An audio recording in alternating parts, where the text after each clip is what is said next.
on the ground actually dealing with the consequences. I think it's important, of course, to get a diversity of perspectives, but certainly Donald Trump and I talk to a lot of people when we're trying to understand this border crisis. Senator, some questions for you on drugs and fentanyl. Sure. The first one, during the Trump administration, the first year of his term, fentanyl deaths were less than 20,000. By the end of the first term, it was over 50,000. And then I'm curious, as you've been talking with law enforcement, if you've learned any lessons, if they've told you like something that's wasn't done in the Trump administration first term that they should do in the second term. And then my second question, you were at church the other day, you were talking about compassion for drug users. Yep. And I'm curious if you see that in any policies. Do you think that people shouldn't be charged for using, or Good Samaritan laws? What kind of like policy would you like to see around that? Yeah, so let me try to take the first question first. I mean, look, you did see towards the end of the Trump administration fentanyl deaths starting to come down, drug overdose deaths starting to come down. Yes, there was a spike at the very beginning, but this is what leadership is when you see a problem, you try to address it. The problem with Kamala Harris is we've seen this spike. She hasn't done anything to address it. In fact, I think there's a good argument that she's made it worse. You know, on compassion for drug users, I think we have to remember that, look, drug users are human beings, and they're human beings with a lot to give if they can get clean and actually get things in order. And so I do think that we have to do better on treatment. We have to do better on giving people the access to sort of detox, because any treatment pathway, it starts with 48 hours, 72 hours of detox, and then it hopefully goes to a longer-term treatment option from there. We were really, really suffering on the early detox side of this, and I think we could do a lot better on ensuring the longer-term treatment options too. I think we have to empower a lot of nonprofit organizations, a lot of church groups and so forth to do the on-the-ground work to help drug addicts get into the path of recovery, but also stay on the path of recovery.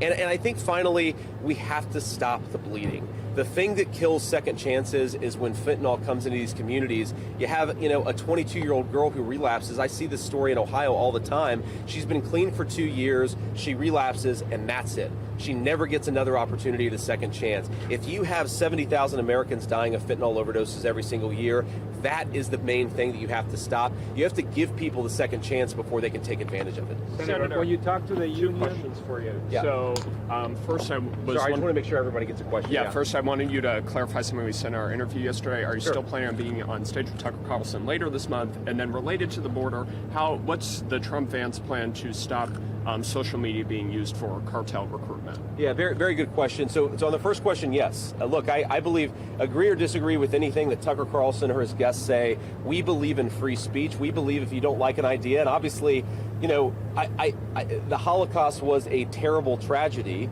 and it's something that we have to make sure never gets repeated again in this country. The best way, I think, to ensure, never gets repeated again anywhere in the world, certainly in this country or anywhere else, the best way to ensure that doesn't happen is to debate and push back against bad ideas. It's not to try to censor and suppress them. I really believe that the more you censor ideas instead of fight back against them, the more you give those ideas power.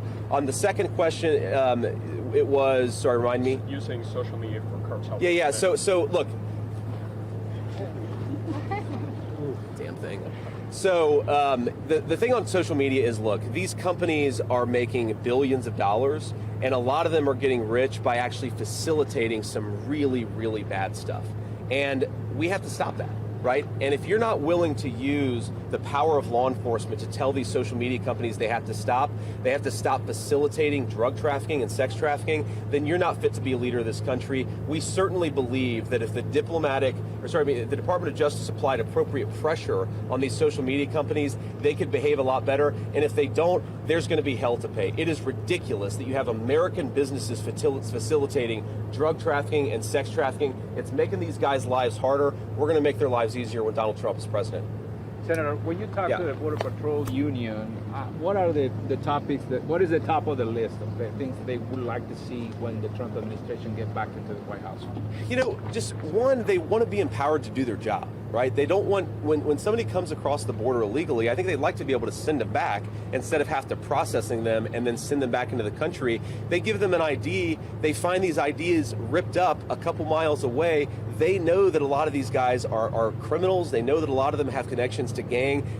They just want to be able to enforce the law. Now, there are a few things, of course, on top of that, a few policy changes, some executive orders I talked about with Manny earlier about this. Number one, re-implement Title 42. The Remain in Mexico policy, it really worked. Number two, re-implement deportations. You've got to be willing to send people back who come across that border illegally. And number three, end the asylum fraud. The basic problem, or one of the most fundamental problems, I should say, with our immigration system is Kamala Harris lets people come into this country, claim asylum, and then disappear for 10 or 12 years awaiting a court date. You've got to say, wait in Mexico while we adjudicate your asylum claim. You don't get to come into this country, collect free health care benefits and free housing on American taxpayers' dime, which is what they're doing thanks to Kamala Harris's policies. Anybody else who hasn't asked a question yet? Okay, we'll do one more for the New York Times since the giant hornet thing attacked him. Thank you so much. As a follow-up on the Tucker Carlson question, you mentioned that we should push back on bad ideas and freedom of speech. Tucker Carlson had a speaking slot at the RNC. He's a very influential figure among conservatives. I mean, do you think that he should be interviewing those kind of people, months before the election? Is that a distraction? Is that causing problems for your campaign? Well, look, Tucker Carlson isn't affiliated with the campaign, so I don't think that what Tucker Carlson does is a distraction or is not. He's going to do what he wants to do, and we can disagree or agree with the viewpoints offered by his host. But again, I think the fundamental idea here is Republicans believe not in censorship. We believe in free speech and debate. It's one of the most important things that RFK said in his message endorsing Donald Trump is the Democrats used to be the party where if you had an idea you didn't like, you pushed back against it, you fought back against it, you criticized it. This whole idea that has taken hold in the far left of this country, that if you see a bad idea, the way to solve it is to censor it, I think is ridiculous. Kamala Harris is the candidate of censorship. She's the candidate of using big tech to silence Americans. She's the candidate of shutting Americans up. Donald Trump is the candidate of letting us have the debate because he believes in the American people enough to know that if we have a real debate, wisdom is ultimately going to win out. That's the Donald Trump approach. It's anti-censorship, and I'm proud to stand with him on it. Thank you all. Take care. Thank you, sir. Thank you, Bryce. Right